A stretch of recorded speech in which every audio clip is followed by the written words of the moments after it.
തമിഴ്നാട്ടിൽ അണ്ണാമലയെ മാറ്റി നിർത്താൻ ഇനി ഏത് നേതാവ് തീരുമാനിച്ചാലും അത് അവർ കാണിച്ച ഒരു ഹിമാലയൻ ബ്ലണ്ടറാണ്.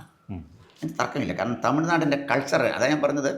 അരവിന്ദ് മേനോനും ബി എൽ സന്തോഷുമാണ് അത് പ്രപ്പോസ് ചെയ്തെങ്കിൽ അവർക്ക് ആ പ്രപ്പോസ് ചെയ്തതിൻ്റെ പിന്നിൽ കൃത്യമായ നിക്ഷിപ്ത താല്പര്യങ്ങൾ എന്തെങ്കിലും ഉണ്ടാകാം. എൻ്റെ റീഡിങ്ങാണ് ഞാൻ ഈ പറയുന്നത്. അണ്ണാമല കറപ്ഷനെതിരെ ഫൈറ്റ് ചെയ്തവനാണ്, ശക്തമായി ഫൈറ്റ് ചെയ്തു. അണ്ണാമല സ്റ്റാലിനെ വെള്ളം കുടിപ്പിച്ചു.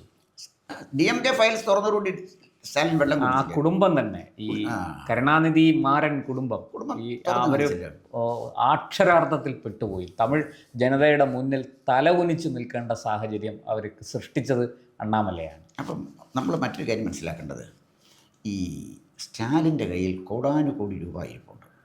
സ്റ്റാലിൻ ആരെയും വേണമെങ്കിലും വിലയ്ക്ക് വാങ്ങിക്കാം. അണ്ണാമലയെ ഒഴിവാക്കുന്നതിന് ആരെയെങ്കിലും സ്റ്റാലിൻ വിലയ്ക്ക് വാങ്ങിച്ചിട്ടുണ്ടോ ഇല്ലയോ എന്നുള്ള കാര്യം കുറച്ച് കഴിയുമ്പോൾ നമുക്ക് ചർച്ച ചെയ്യാം.